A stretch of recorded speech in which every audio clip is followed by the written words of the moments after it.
Hello, everybody. My name is Eleanor Pete, and I would just like to take this opportunity to give you all a warm welcome from the Pari Center. Before we get started, let's go over a couple of Zoom rules. We ask that during the presentation that you mute your microphone just to ensure a good audio quality. And for that reason, we may mute you if we can hear some background noise. The chat is open, and please feel free to use it. We do encourage you to. It's a great way to share your thoughts and during the presentation. And you can even put in your questions that you might have for Mark and Beth during this evening, but we will be opening it up in the second half for question and answers.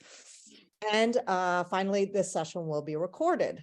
So today we have with us Mark Vernon in conversation with Beth Macy, and they will be speaking about spiritual intelligence, what it is, how it can be cultivated, and why does it matter.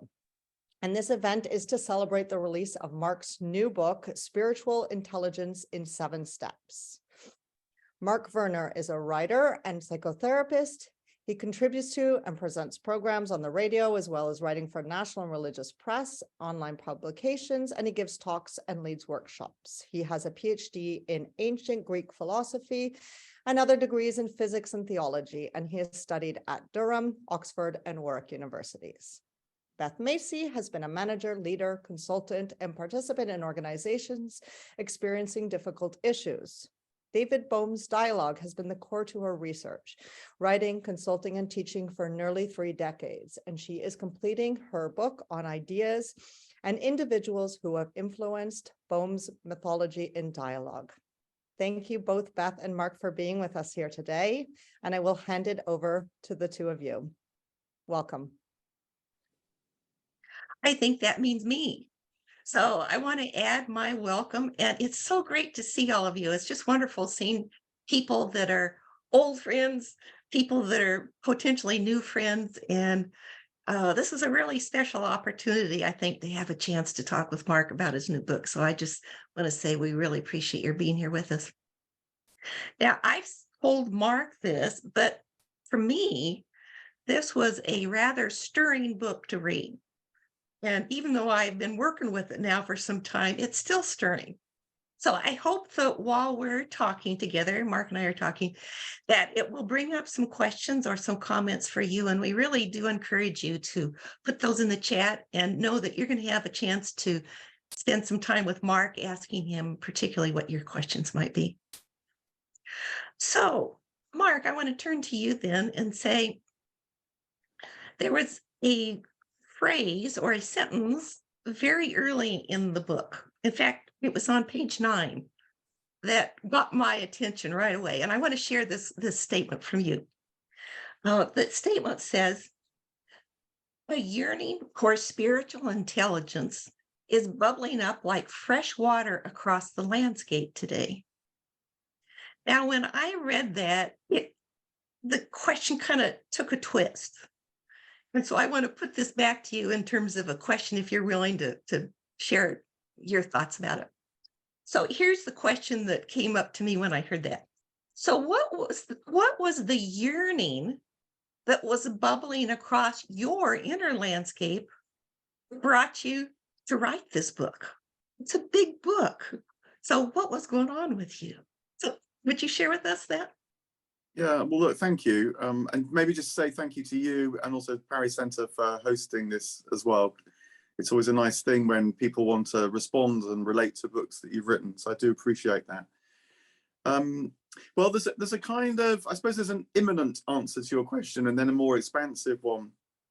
The more imminent one was that I was involved with a couple of broadly science projects organized by the International Society for Science and Religion that tries to bring scientists and people from the social sciences and then also theologians and philosophers together.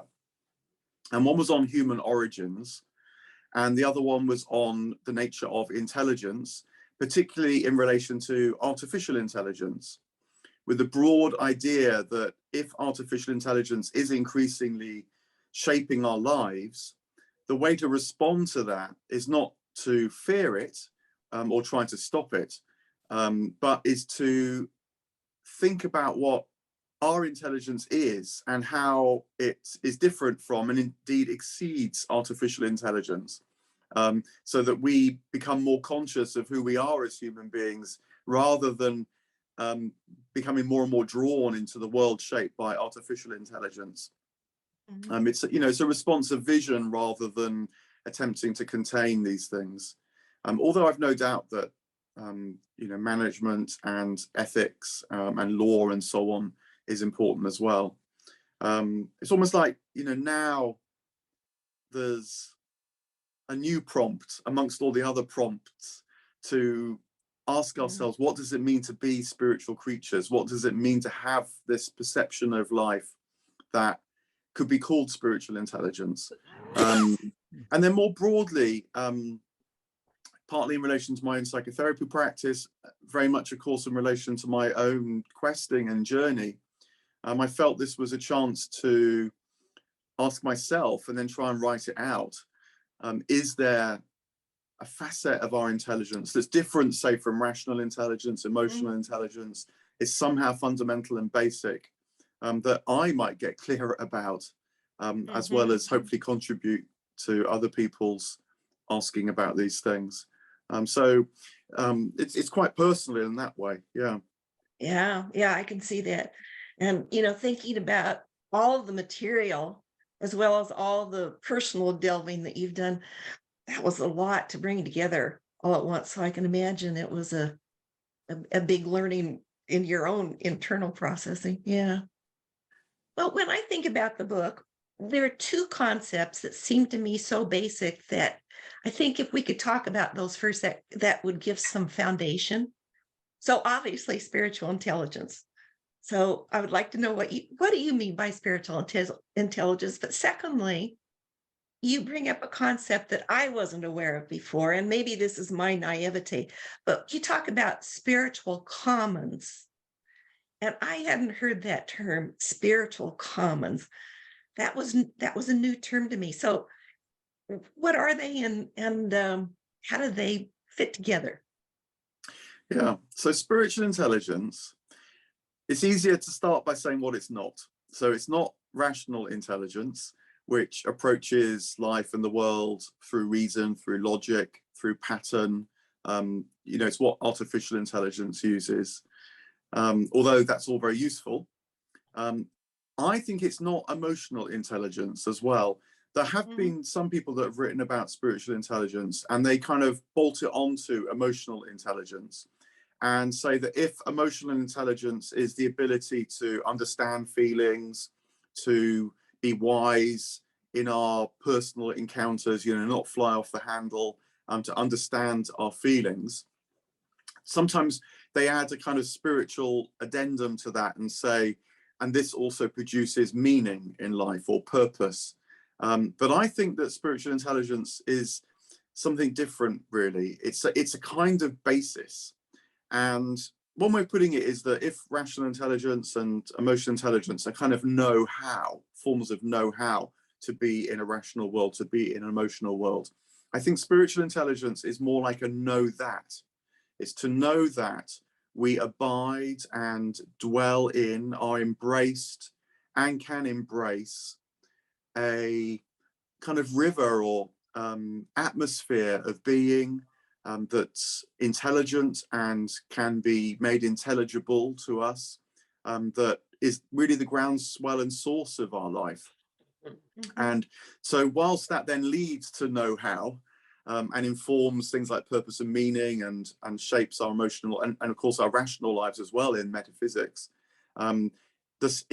Spatial intelligence is in touch with everything that comes prior to all that, and know that there is a ground that we can relate to in these other ways. Yeah. So that's something about, did you want to? Yeah, so that ground would then be the spiritual commons. Is that right? Yeah, so this phrase spiritual commons, it might be a bit of an English thing. I don't think there is a phrase spiritual commons that others have used. I mean, there might be, but I haven't come across it. But I borrowed it because in, you know, English history or British history, there's this notion of the common lands, the commons, which used to be available to anybody to like drive your sheep on and draw from wells and springs or whatever that existed on the common land. And gradually the commons were enclosed across British history. And now there's very few bits of common land left in the country. And I like the analogy with a kind of spiritual commons, that there is a spiritual land, dwelling place, source that's freely available to us all, day by day, moment by moment, which spiritual intelligence can know, as you say. But it's kind of been enclosed in the modern world by the ideologies, by the ways of life that sort of forget that it's there. You know, scientific materialism insofar as it forgets that it's there. Even consumer ways of life that forget that there's an abundance that underpins our being, rather than a scarcity that we must try and accumulate and possess and so on. So it's drawing on this notion of the common land, talking about a spiritual commons, but it's also a kind of neutral term, because I very much in the book want people to approach this in a felt sense, rather than use the words that the spiritual commons is also given in religious traditions and wisdom traditions and so on. But, you know, it is also that which might be called spirit or God or Tao, fire, emptiness, you know, the myriad words that's used for that sense of wellspring. But then it's very inclusive. I mean, it's very ecumenical in a sense, because it doesn't separate us by whatever form of philosophy or religion or whatever. I really like that it's the inclusiveness. And also I noticed that you talk about this sense as almost as, I'm making this term up, so correct me if I'm wrong, but it seems like you're talking about spiritual democracy as well. You know, it's like it's so available to everyone that we can't really own it, and we can't authorize it. We can't put it in a corral of one kind or another. Is that fair? Yeah, no, I mean, the metaphor that's quite well known in spiritual traditions, wisdom traditions, is that of the sun. You know, the sun just sheds its light, its warmth, its radiance on everyone, regardless. And I think the spiritual commons is like that. It's there for everybody, regardless. Would you say then, back to thinking about spiritual intelligence and the commons together, could you say that spiritual intelligence is the capacity to tune into spiritual commons? Yeah. Yeah, no, definitely. It's first of all the awareness that there could be such a thing, because of course it's not self-evident to many people in the modern world now. So it's first of all the sense that there could be such a thing, and then the intelligence bit is how to become more familiar with that, to know it more richly, know how to align with it, resonate with it, and give yourself to it, even as it gives itself to you. And so, you know, personally change your life, but also socially, a civilization, a society looks very different when it's organized around the awareness that spiritual intelligence brings. Yeah. Well, that's a fantasy for me at the moment, but it's, you know, in the sense that I don't see where the whole culture is doing that at this point, but it's hopeful, certainly is hopeful. Well, so we kind of talked about the what, but your 7 steps imply that there's some ways that we might approach it. So can you tell us, just with 7 steps, maybe at least a snapshot of each of them? No, thank you. Yeah. So my idea was to try and write about, you might say, 7 facets of life, and talk about them in a way that drew attention to the spiritual commons within them that spiritual intelligence can know, and also these projects that I was part of as well, to bring in the insights that came from that about human origins and about intelligence itself. So the first step concerns the big story we tell about ourselves as human beings, and I've been very dismayed actually that these big histories that are very big sellers, telling the story of Homo sapiens emergence on the African savanna 200,000 years ago, our relationship to other Homo species and so on. They're very driven by utilitarian concerns, a kind of struggle to survive and adapt. And I think there's actually good science from evolutionary anthropology and evolutionary biology, and these were the projects that I was privileged enough to observe and contribute to in a small way, to suggest actually that right from the get-go, the thing that distinguished Homo sapiens was that we had become even more adept at participating in the spiritual commons than other Homo species, like Homo neanderthalis or heidelbergensis. There is evidence that these earlier Homo species used ritual, used language, maybe even told myths and so on, to enable them to relate to the intangible world and make it tangible. But it's also clear, I think, from this new research that Homo sapiens developed these abilities to a greater degree, and they wove that presence wove itself into the lives of our early ancestors and continued to develop across the millennia. And so it's truer to say that we were driven by a quest for an awareness, a participation, an exploration of the intangible facets of life, quite as much as the business of foraging and so on the African savanna and then elsewhere afterwards.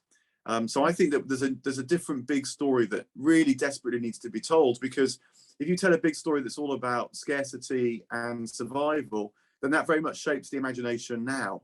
And it's quite clear that that story is not doing us a service. So that's the first step. I'll be briefer with the other ones.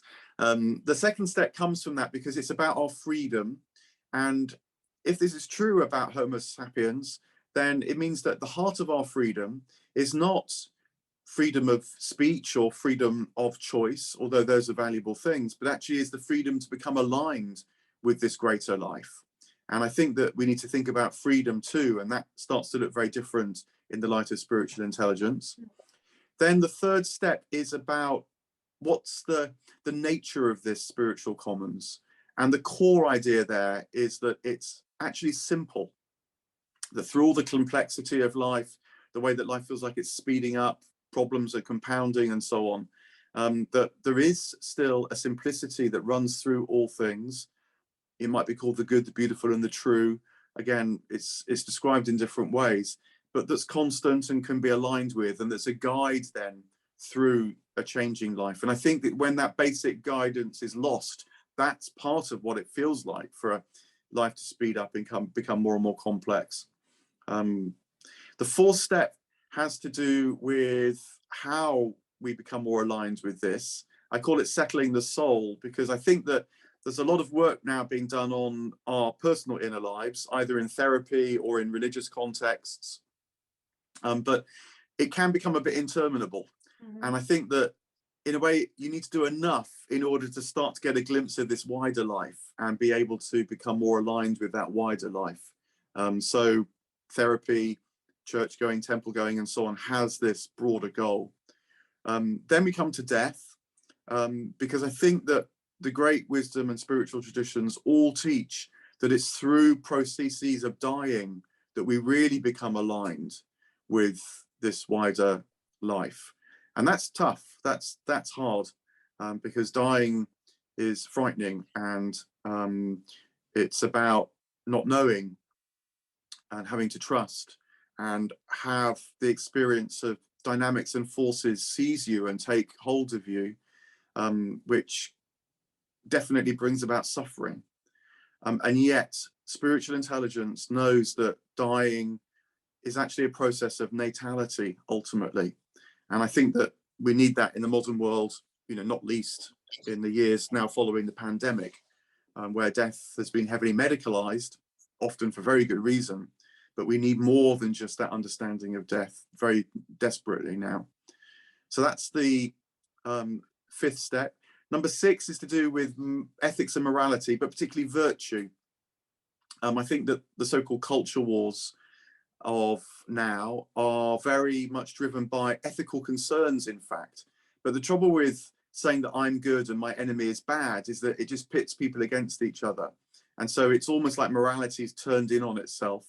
But virtue, again, the older tradition, says, no, what really matters is who you're becoming, your personal qualities, your characteristics, not just because that affects the way you behave, but because these qualities enable you to resonate more and more with the spiritual commons, which too has qualities like being good, beautiful, and true. And so the virtues are very much part of spiritual intelligence. And then finally, I want to think about time and how we experience time, because I think that, again, rational intelligence very much insists we have a rational understanding of time, chronological time, which is useful. It gets us together in different time zones so we can meet and talk. But nonetheless, there are other kinds of time, and particular kairos time is what I talk about, which is the sort of presence of the moment and how that can release new insights, change, transformation, sometimes quite small, sometimes more dramatic. And so realizing that the spiritual commons comes to us through this different experience of time feels really important. But also because we're going to live in a world where it increasingly seems like there's going to be big changes. And so understanding that breakdowns can lead to breakthroughs is really important as well. And spiritual intelligence can help us understand that. Wow. That is just huge, just huge. I've already shared this with you, Mark, but I'd say for the group, reading the description of the evolution of the human consciousness that you included had a really interesting effect for me. I felt very resituated after I read that part, and I had to sit and brew on it quite a bit. What was really interesting to me was that much of that is available to us, and I would have seen quite a bit of it in one way or another. There was something about reading it in one chapter so that it was a relatively short period of time to go through the whole history of human mind. It changed my perception of where I fit in that. And that was really rather stark to me, because I couldn't look at myself, I can't now, as a person who looks back maybe 2 or 3 generations. Maybe I can think backwards and feel a part of my great grandparents in some way, or a couple generations out. But that doesn't work anymore. There's something about reading it in that short block of time that caused some reorientation that happened for me right there. But one of the things I want to go back to that comes up in those early steps, you talk about the importance of the axial stage. And in some places, you talk about the reemergence of the axial person. And that really struck me.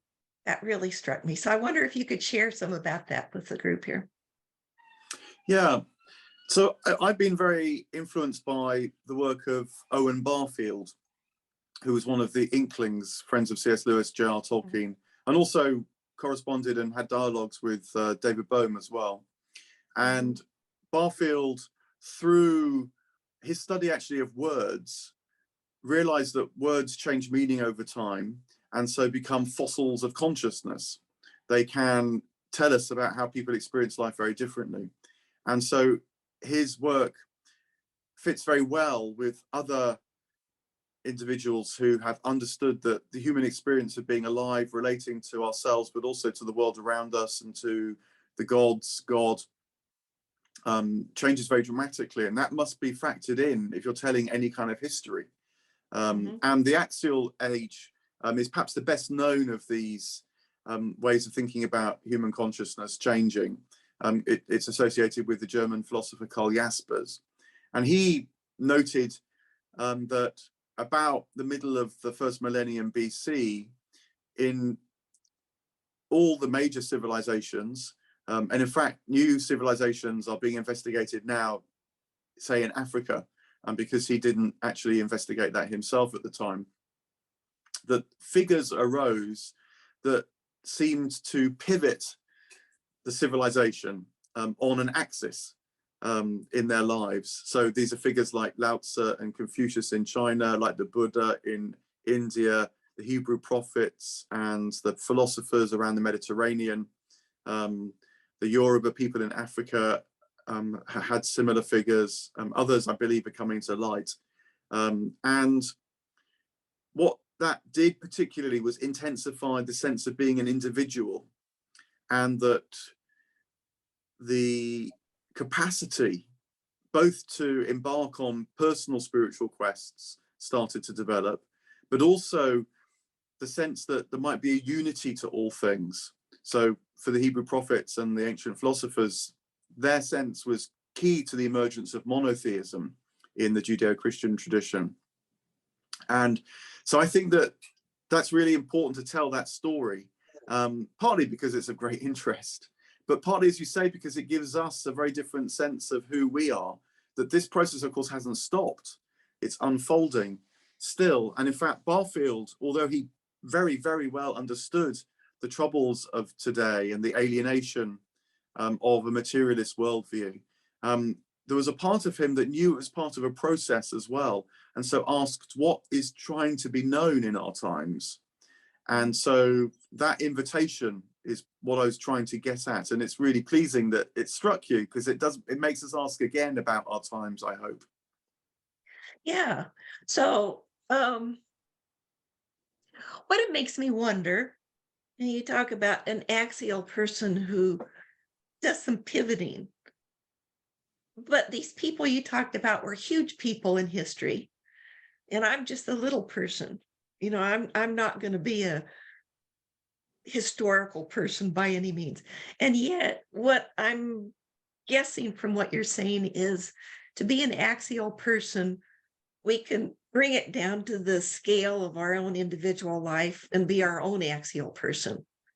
So, you know, it's like it's bringing the capacity of the capacity of being spiritual right now, you know, in whatever way we make of that. It's like it can bring it down to my life scale.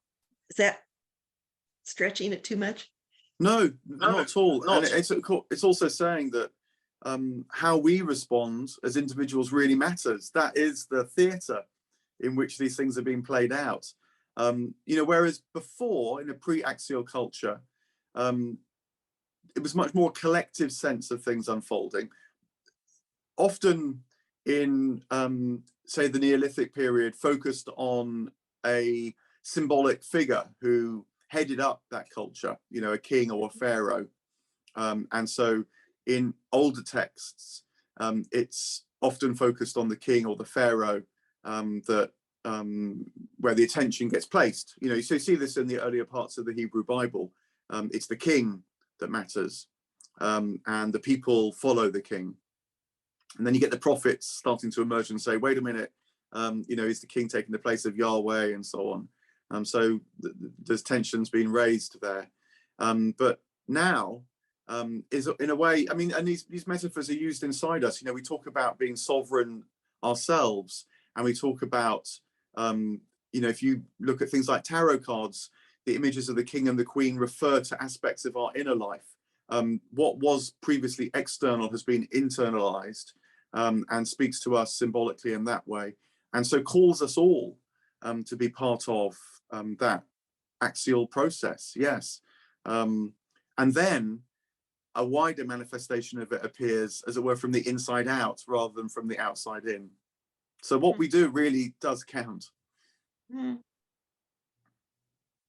you tie that idea somewhat to your chapter where you deal with death? So here's what I'm thinking. I think in order to be an axial person in one's own life, even if it's very internal, I think a lot has to die. You know, I find myself, as I've been thinking through your book, there's some things that I thought I'd finished a long time ago, and they're getting called up again now. some ideas that I had that either were really sacred to me or not. And there were new things that came up.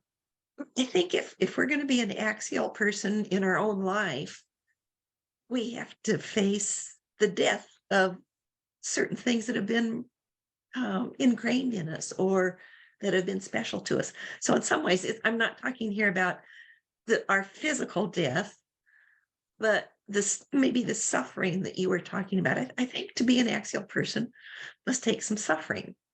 You think?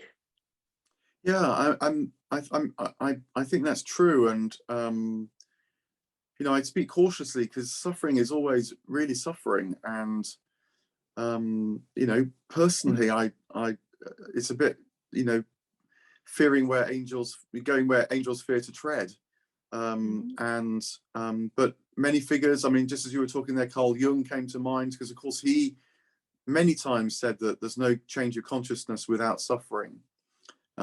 Because it's about stepping into the unknown and an existential unknown, where the life that we, you know, more or less thought that we understood doesn't work anymore, and everything is at stake because it's genuine transformation, not just incremental improvement on what we know already. And often it's prompted by crisis, against our will, because, you know, the personal will too has to realign with the greater will, and so yeah, all these facets mean that, well, you know, as the wisdom traditions often say, actually, that one of their core offers is actually dying before you die, so that you can at least have a chance to enter this process before really huge crisis faces you, and so maybe ease the suffering in some measure, at least in that way, and call on support, you know, through prayer, through invocation, through ritual, through pilgrimage, all the things which we do to try and step into a wider life. Yeah. Yeah, you must see that a lot in your psychotherapy practice, that in essence, that's what you're doing there, is supporting people through those shifts that they need to make. Yeah. Yeah, but it's complicated because you know, very often therapy, self-help, even a lot of church going in the Christian tradition is geared towards living this life better. And of course, you know, there's good reason for that, because it's good to live this life better.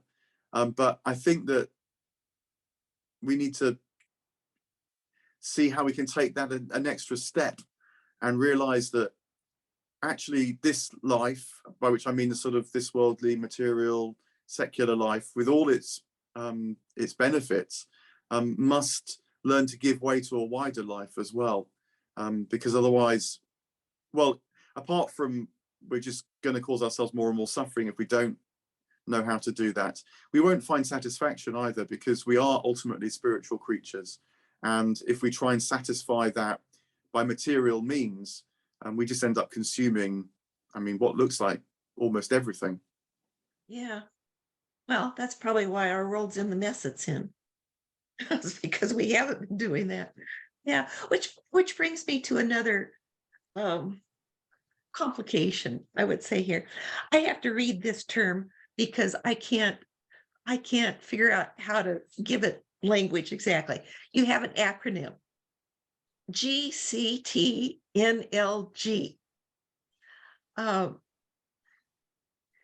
Good, committed to not letting us go. You know, that's one that I'm really having trouble with, I have to say. And it's in light of what we were just saying. If I'm faced with really sorting through myself and taking these other concepts we've been talking about really seriously, if I want to be my own axial person, and I look at the world outside of me and I see it as being so chaotic and difficult, I find it hard to figure out where this good is that doesn't want to let me go. So I have trouble trying to fit together the belief in something that good and the reality that's outside of me. So help me with that one. I think that the good can be known in self-evident ways. You know, when you fall in love, you feel that you're entering a life that can be called better and good. And that happens to us. When we have experiences of what's beautiful, we will say that there's a good that lies in the radiance of the beauty. But you're right. There's a lot of suffering in the world, and there's a lot of chaos and even active destruction, of course. We're very conscious of this in Europe right now. And nonetheless, though, I think that it seems to be the case that in times of crisis, for all the ill that's done, at the same time emerges a part of the human spirit that wants to meet the suffering, lessen the ills, and stand for something that's good, even in the rubble. And you see this on a large scale, such as in war. And also, though, you know, I've worked in hospitals, and they stir up human care and concern, and they're very moving places, not just because of the suffering, but because people coming into an intense contact with life at the same time. So the good, it seems to me, must win out in the end, and in fact make its presence known in this mystery through what can be so hard, notwithstanding the fact that sometimes people do get consumed by darkness. So that's what I was feeling. I mean, to put it a bit more simply, at the risk of being a bit glib, I think ultimately that the good must win out over the bad, because otherwise we human beings would already have done ourselves in. So, you know, the human psyche, to my mind, is definitely the most powerful thing on earth. And if it wasn't for the fact that it just tipped a bit more towards the good than it did the bad, we would perhaps wouldn't be here already. Well, maybe that goes back to being an axial person too. You know, it's so easy to, just looking at the news on TV or on the computer any day. It's so easy to get overwhelmed by that darkness. And it seems like maybe what you're suggesting is if we're going to be an axial person in our own life, in our own small sphere, and if that counts, then the challenge is to be able to see that darkness when it shows up and not be consumed by it, which is, to me, that's a big tall order. But maybe that's where it comes down, is that I need to look at my own little sphere and say, so how do I not get overtaken by that? And I think also, you know, that part of what these steps are aimed at is to cultivate the possibility of experiencing the world in a different way. You know, the way that time can be experienced in a different way. And it, you know, it's very widespread observation that people who are suffering are very often either trapped in the past or terrified of the future. And it's only in the present moment that real change occurs. And so cultivating a sense of time that can really elicit the power of the present moment is really important. You know, the virtues include courage, and courage is neither timidity on the one hand nor foolhardiness on the other, but is a capacity to look at what's happening squarely in the face. And so cultivating that is important. These various things, but I think also there's a wisdom, you know, just being more savvy, say, about the media. You know, the 24-hour news cycle can pump horror and terror into your mind all day, every day. And I think it's being exacerbated myself by now the binary substrate of the media world online, because a binary medium tends to split things into a 1 or a 0, a yes or a no, a good or a bad. And I think that's part of what we're facing now, actually, is not just the division of people, but as if it's a fight between good and ill in a very dualistic sense. And that tends to corrode and hide from view other possibilities, particularly transcendent possibilities, you know, which aren't one or the other, but are something else entirely. So it's serious times. It really is serious times. You're absolutely right about that. But it's partly serious, I think, because we've forgotten so much of who we are. Not because what we are blind to just doesn't exist at all. Yeah. Well, I'm looking a little bit at the clock and knowing that we want to save time for our participants to ask you some questions. But I have one last one. Oh, I'm just curious, in your having delved into all this, my experience when I'm trying to write is I eat, sleep, and drink whatever it is for quite a while. You know, I'm just totally immersed in it. I'm curious what the experience was for you and how it might have shifted you to have put this book together. Yeah, there's always a struggle, and you're right. You kind of live it and wait for those moments that say, "Oh, that clicks with that," or they feel quite big revelations at the moment, but really it's just like a paragraph that suddenly works, you know, out of a whole book. But I guess that's, you know, it's not unrelated to what we're talking about, that writing has its mysterious side, and you know, you find yourself making links that you hadn't realized were there before, and it educates you in the process as well. You receive something in the writing, and so whilst there is the kind of practical decision making, now how am I going to hold all these things together, and I've come up with this formula of 7 steps, you know, once that frame was in place, then I felt a lot of links and you know, even unexpected connections could emerge too.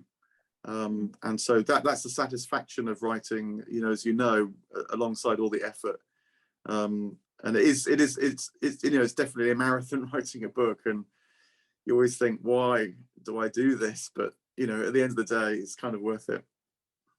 So it sounds like in the end, you were able to come to some of those epiphanies that you probably wouldn't have without having had all the concentration that you put into it. Yeah. And Yeah, then people, you know, read it, and like you've said already, it hadn't occurred to me that reading that evolution of consciousness, you know, in fairly compressed form might have the effect that you described. I thought I was just trying to tell the story, you know. So yeah, it's really lovely when that happens. Yeah.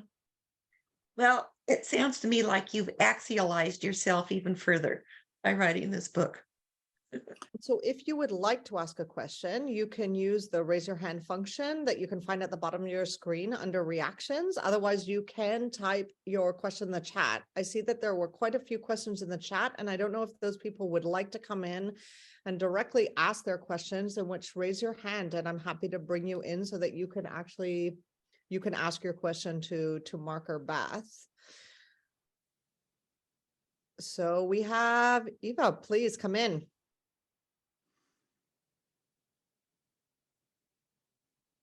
You're muted. Hold on. Yes, okay. Am I muted. online? Oh, sorry. Okay, We'll get sorry. to you next, Roberto. We'll get to you next. Okay. Sorry, I was muted. I was, can you hear me? Yes? Yeah, okay. Well, I have so many questions, but one of them is I've been pondering this question as we're about entering into we are in the birth canal moving into the Aquarian age, in a sense, which I perceive, you know, as the astrological symbolism points to being the age of the Anthropos, of the humanity. Does that align with your vision of the new axial age? Yeah, I mean, I don't know so much myself about the astrological way of understanding these things, but the sense that, well, on the one hand, we need a new way of being in the world, but also to give it this Barfieldian inflection. That's how I particularly have come to know these things, that there's a meaning in the struggles of now. And so the image of being in a birth canal does make sense there. Broadly, the way that Barfield understood it is that when we become disconnected from the world around us, it leads to crisis, but it forces us to turn on ourselves, and that intensifies the sense of inner life. And you might even say that things like psychotherapy and so on are a manifestation of that. And then that itself, though, is unsustainable, and so turns outward again, but with a kind of renewed appreciation of the world around, but also of the individual or the human society in relation to the world around. And so a different dispensation emerges as well. That was broadly what he perceived was unfolding in our times. Thank you. Yeah. Thank you. Thank you for coming in. Roberto, would you like to come in and ask your question?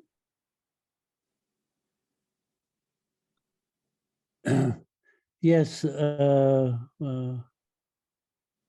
Okay.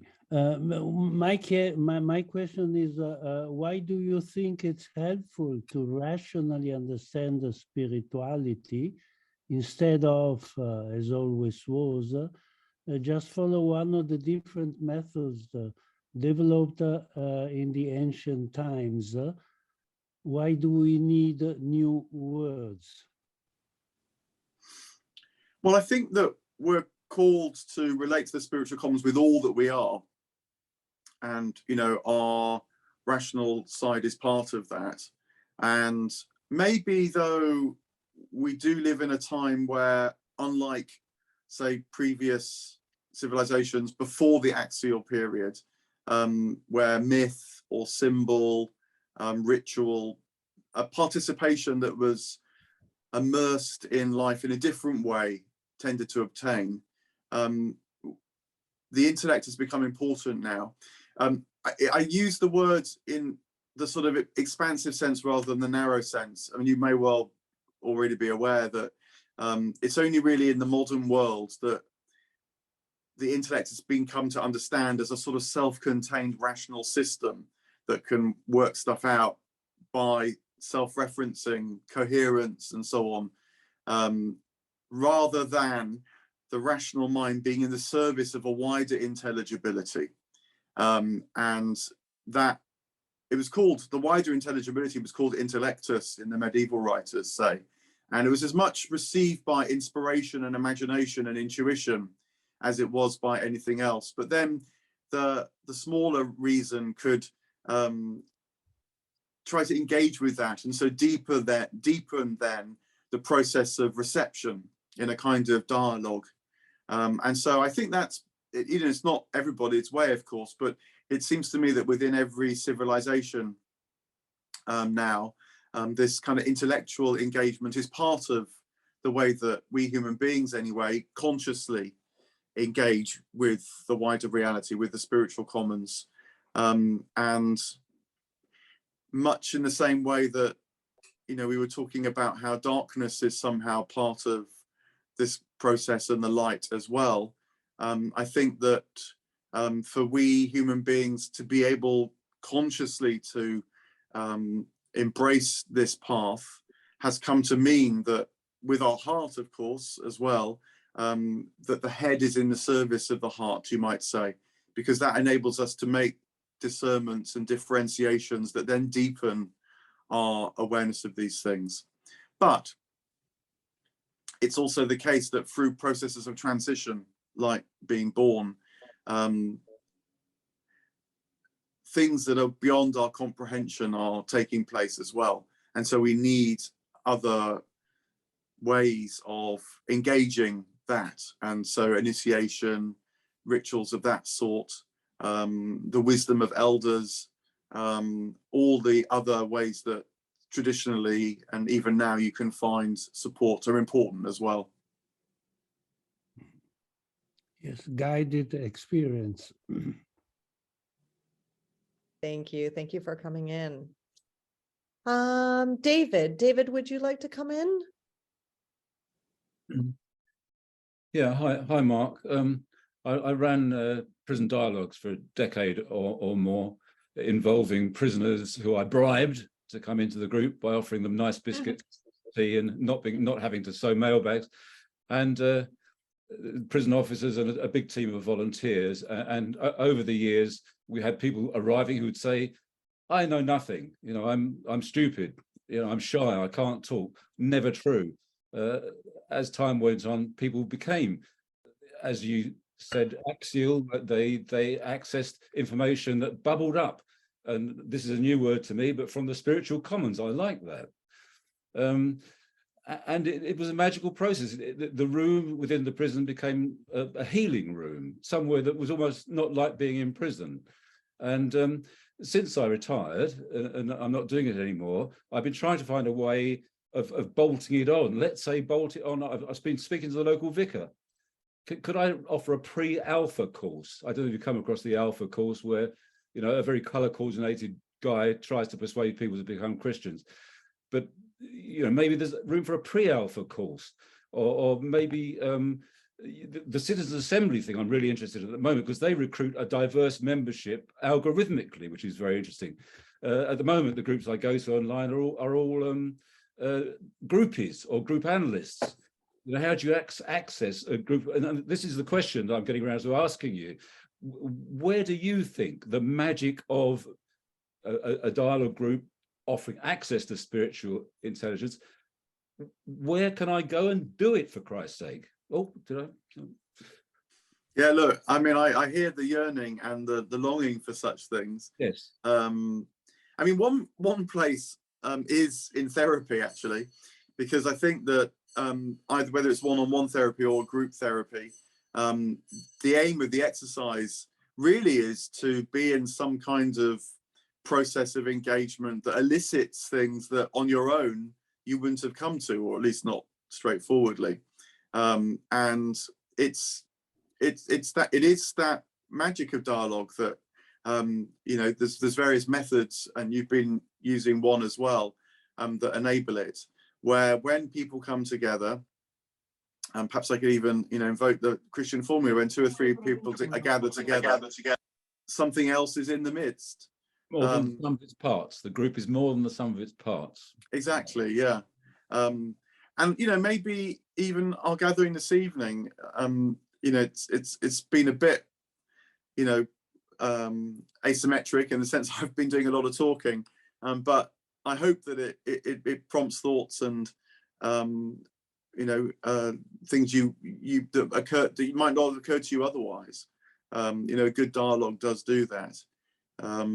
Yeah, so I understand the yearning, and, you know, when you find out where it's happening, then, you know, let me know too. Yeah. Okay. Thank you. Thank you, David. Thank you. Sue, would you like to come in? Thanks. Hi, good to see Beth, you again. Good to see everybody. I've been working with dialogue more intensely in the last year, although I've known about David Bohm for 30 years in my coaching, but I have had a chance to use it with introducing it not only to adults, but more recently high school children or adults, young adults, who take to it like ducks to water. And I have to say that, building on Roberto's thought, we really don't, it seems like without a whole lot of intellectual orientation, just David Bohm's guidelines and practice, these young adults, after 3 dialogues, are like ready to moderate on their own in their schools. And they have this internalized access to their wisdom, which comes through in the dialogues. And so synchronistically, just the other night, I mean, as if I couldn't get any more inspired than that, neighbors had invited me over for dinner. And these are people I knew for 30 years. And because they'd heard me talking about dialogue, just asked me to say more about it. And then they asked if they could do one at the dinner table, like spontaneously. And I saw things in these people I had no, I mean, it was like, who are you? And why are you suddenly so like open? And they were explaining how they have never felt this calm and quiet in a conversation.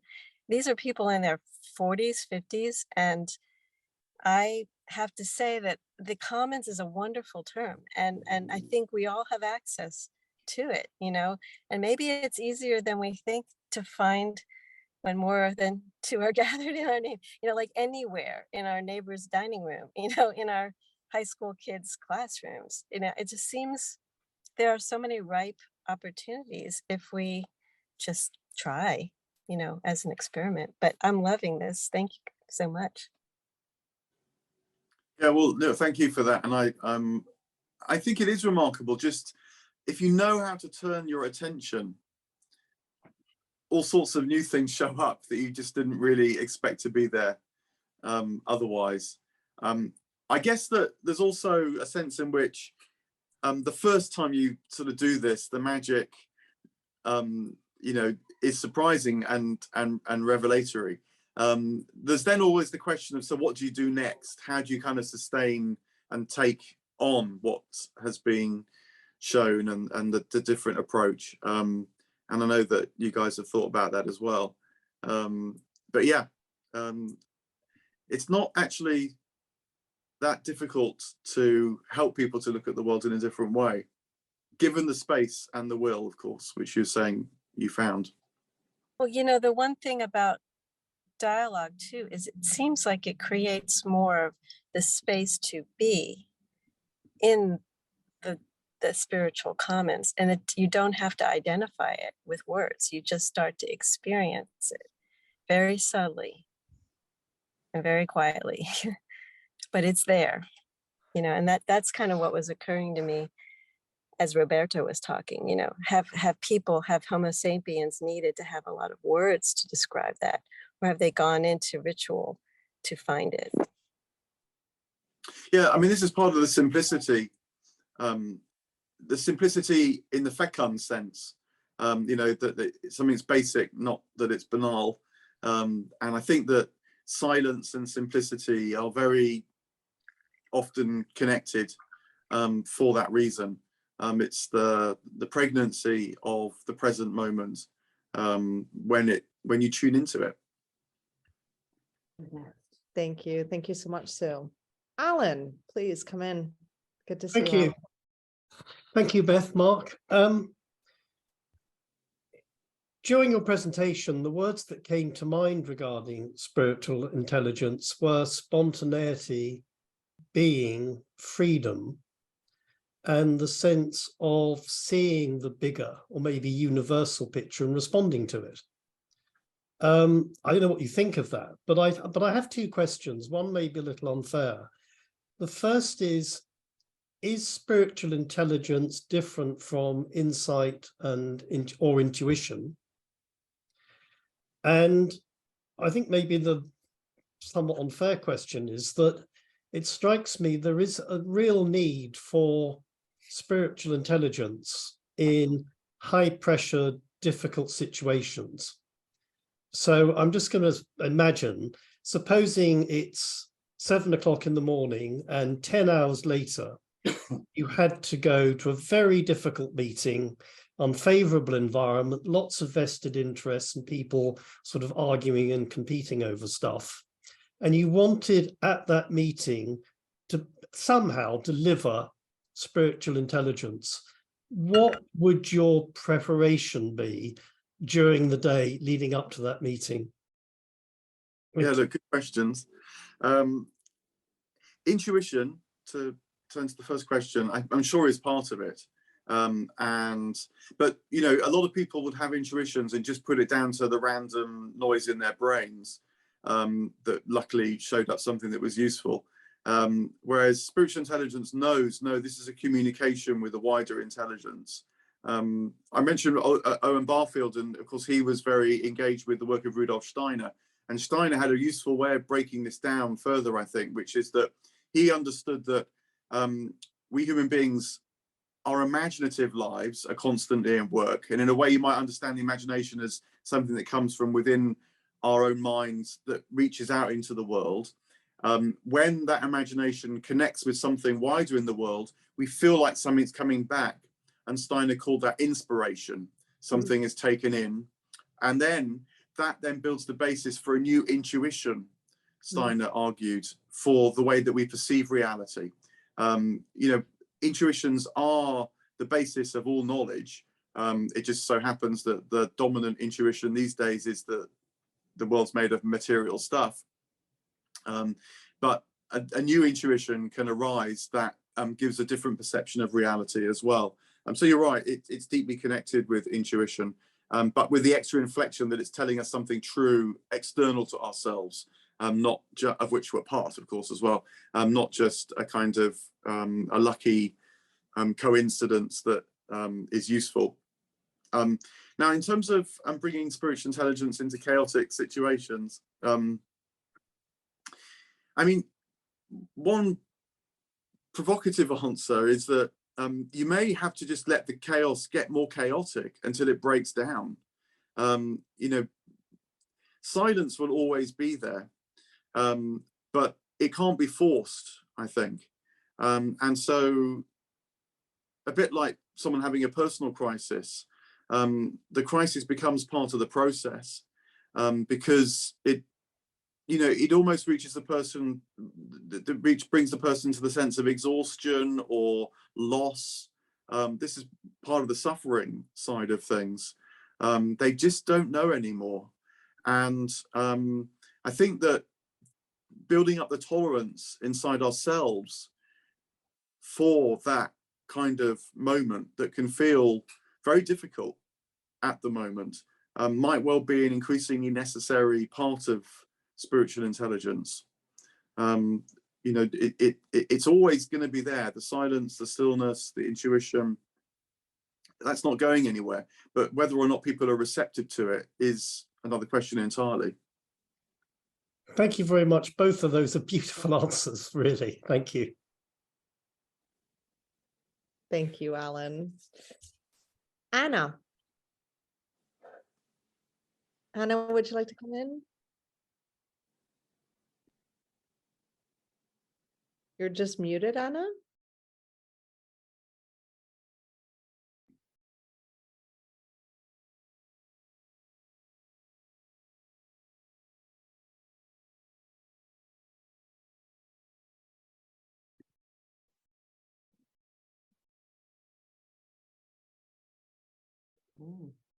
Shall we wait, Anna, and try to come back to you? All right, we'll try and come back to Anna. Gary.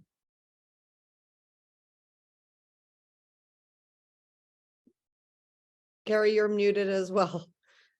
Gary, you're muted.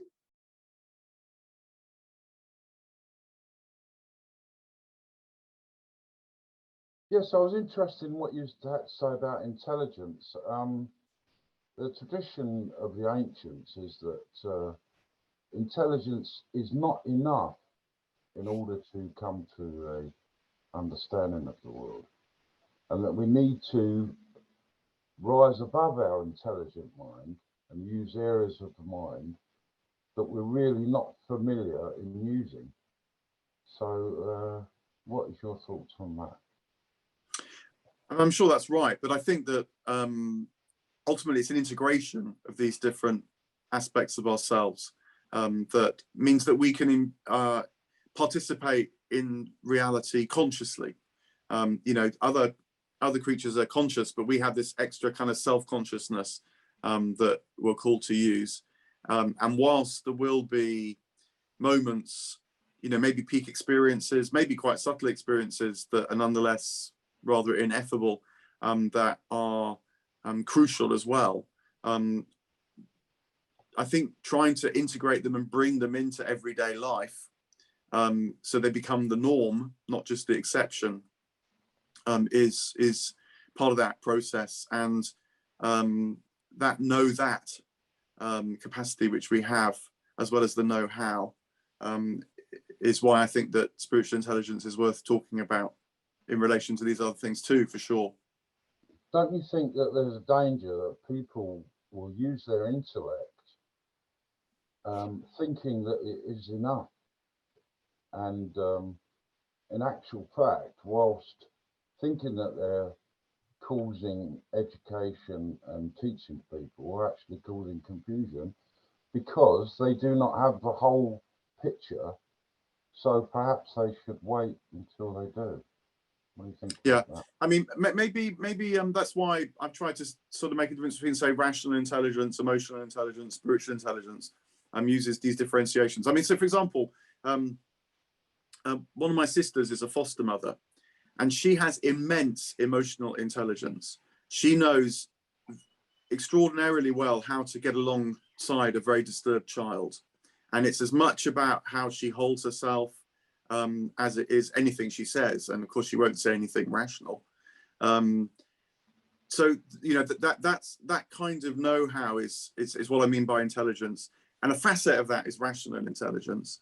You know, but the shaman has an extraordinary intelligence as well, that may be fully expressed in ritual, as well as knowing, you know, the wisdom of their forebears and so on.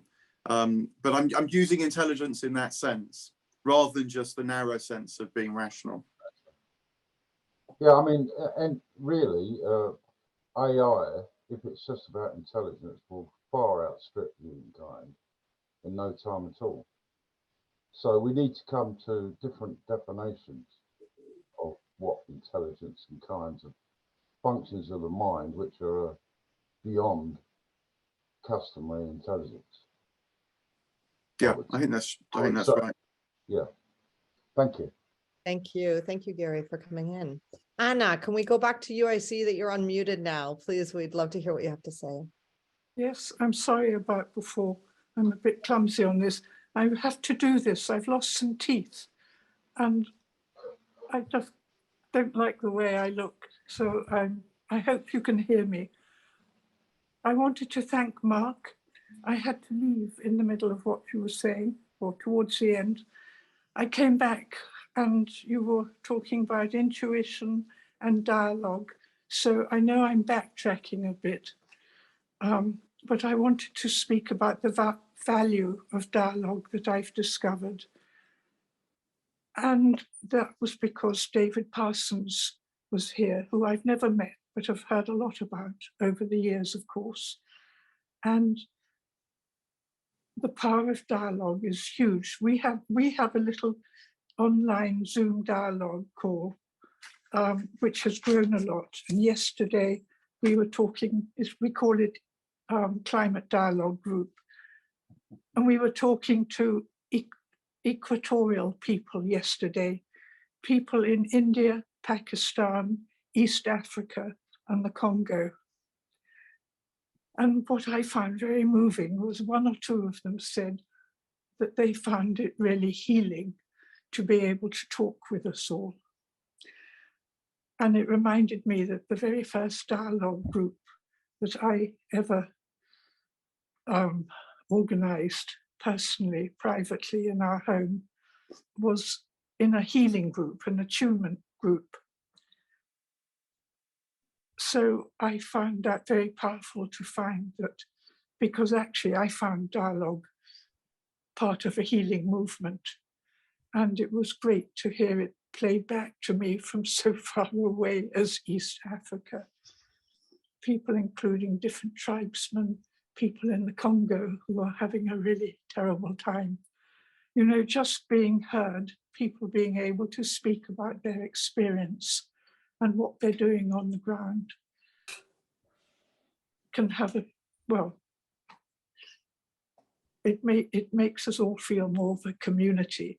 And I think that's the value of dialogue. So I wanted to say that. So thank you very much.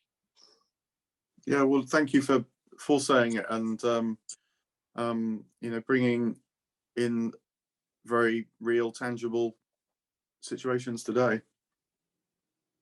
Thank you, Anna. Thank you for coming. Peter.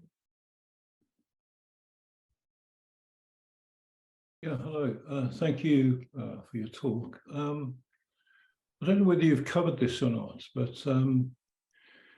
it's really the step beyond the consideration of spiritual intelligence from a human standpoint into ideas such as cosmogenesis, and that kind of integral to the development of the spiritual intelligence of the human is to move into that greater context. sort of humility, I think. It's more of a kind of a more humble idea about it that is more considerate of life as a whole. Every form of life, the greater community of life, with a different, sparking a different kind of activity for us as a human species and community, but within that greater context. Yeah, I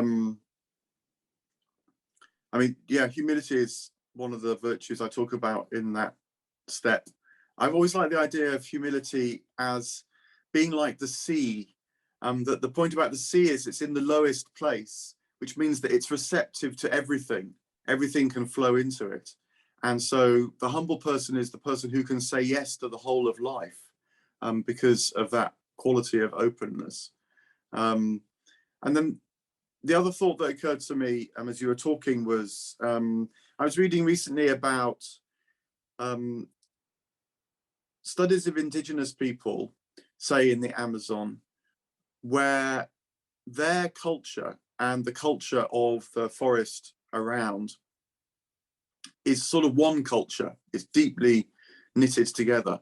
So much so now that it's even thought that indigenous peoples are an essential part of the wider ecology. And that, for me, said something about our future in relation to the wider ecology, and that we need to work out our part in nature, not just kind of managing nature more successfully and so on, but how we collaborate with nature to build or participate in new ecologies emerging, I should say, because it's a kind of co-creative process, not a building process. And that so requires listening and all those faculties as much as anything else. So maybe that's related to what you're saying. But then I also think that there's the intangible ecologies, the spiritual ecologies, which most humans for most of history have related to as well, given many names, of course: God, gods, angels, spirits, of place, of time. And I think that one of the things which is beginning to emerge perhaps is ways of understanding how to relate to that aspect of the ecology as well, which I think will be important going forward. Thank you. Thank you, Peter. Richard, would you like to join us? Please come in. Yes, I'd first like to say I very much enjoyed your previous talks on Powery and going to the many of the YouTube talks that you've given, and especially introducing me to Owen Barfield. That has been a tremendous asset. But what I'd like to ask you specifically is, in view of the fact that it usually does take a shock, some kind of a shock, a midlife crisis, a serious illness, or impending death to refocus one's attention, could you comment on the more recent evidence in research centers, legitimate research centers, that are showing evidence that single episodes of psychedelic experiences, and for example, Stanislav Grof's work with holotropic breathwork, have produced profound spiritual experiences for people that have transformed their lives? Yeah, I mean, I look at this myself, partly as a psychotherapist, and very aware that many people can be locked into depressive states and anxious states and so on for long periods of time. And my sense is that there's hope here. And I guess that in time it will lead to other kinds of treatment. But I think also we need to be a bit cautious, because the history of mental health has always produced panaceas. One time it was Prozac. The mindfulness revolution too was talked about this in very kind of utopian terms. And the thing about the psychological space is that it's very reflexive, and that when something is presented as powerfully transformative, that itself has an effect. But then as it becomes more routine and humdrum, that effect lessens. So I think that we need to be cautious about just overselling something again. And then the other thing that I think is really important to caution about is that whilst it's certainly the case that the early studies here seem to show that some percentage of people, even with a single dose of something like psilocybin, can have profound change, it takes an awful lot of effort in the setting to produce that change as well. And you know, and a lot of hours and people and money is spent on that. But also some percentage of people not just don't have much effect at all, but some people have bad experiences. And that's going to be very difficult to handle if you're going to scale these things up, because even if only 5% of people have a bad experience, if you've suddenly got tens of thousands of people taking psilocybin, that's a lot of people having psychotic episodes. And so I think that there's hope, but there's a lot of questions as well. Yeah, you know, I'm very much aware from cognitive science that to alter one's presuppositions, which are mostly unconscious, it takes a shock. And in view of Ian McGilchrist's work, I wonder, and I wondered if you have speculated on the idea that perhaps these experiences somehow interfere with the inhibitory effects. You know, in other words, where the brain won't look at some of these issues. And but I also know that you know, having done personally deep meditation over a period of time, you frequently do have to deal with the personal unconscious that you haven't dealt with. So I'm not so sure that a negative experience is, in the big picture, necessarily negative. Yeah, no, I mean, that can also be true too, when you have the support to find the way through it. I mean, I think that it needn't be shocks. Maybe it often is, just because we're rather inclined not to change. But, you know, people report that going on a pilgrimage changed their life as well. And a lot of people are doing that.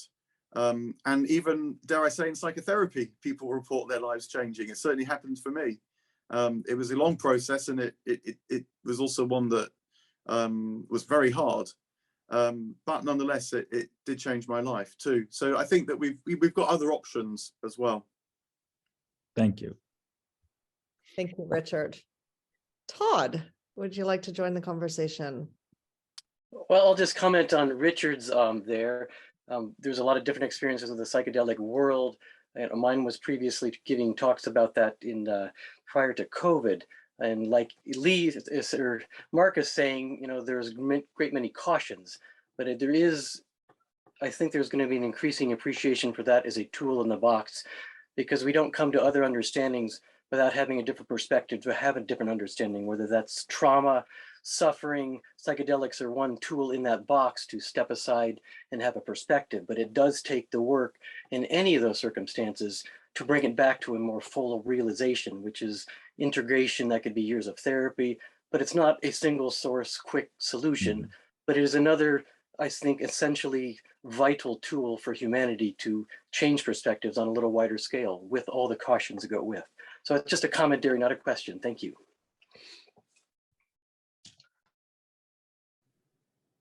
Thank you, Todd. Thank you. We've got a few minutes left. Mark, would you like to say any more? A few people have asked the title of the book. So the book is called Spiritual Intelligence in 7 Steps, which obviously you can find on, there it is. You can find at online bookstores. You can find, I'm sure, in all of the bookstores, even in person. Mark, would you like to say anything else? Yeah, I mean, maybe just on that front, these books don't always find their way into bookstores. They should be. You should be able to order them. On my website, I've got the ISBN numbers and so on. But Amazon certainly is stocking it. The other thing to just add is that in the US, it comes out, I think, at the beginning of the new year. So it may not be available immediately in the US. But also there's an audio book, which I hope will appear online any day now. It's just being processed by Audible. So if you like audiobooks, it should be available in that way too. Yeah, so that's the sort of plug. And if you look at my website, markvernon.com, I've got these films and various other bits of information about the book. I see you've been doing the YouTube videos of each step, haven't you? Yeah, so I thought I'd try and Have you give been a minute or two on each step to help focus my mind and say why it matters, but also to give some sense of what's explored in more depth in the book. Wonderful, thank you. Beth.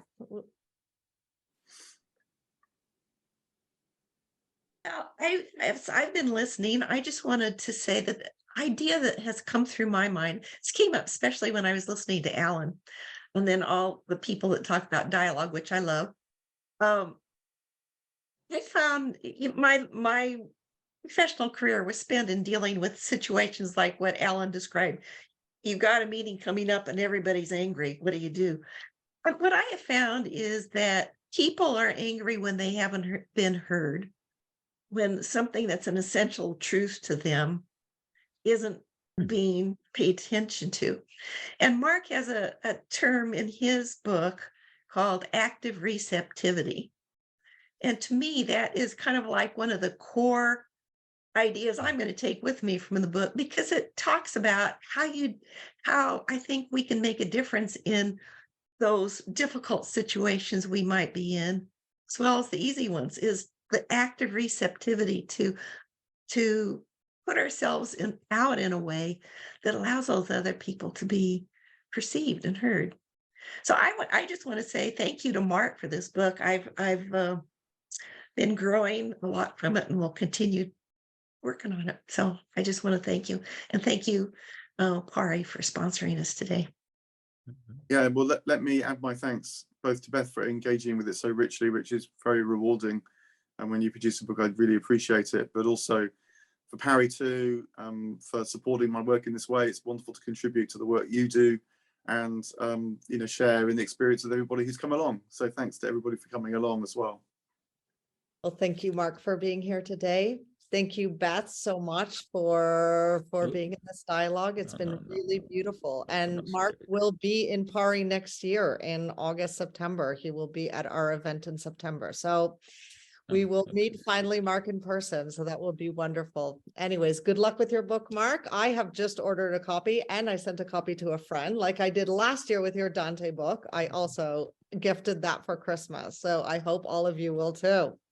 Thank you everyone for being here today. It's been a wonderful session, and take care, everybody.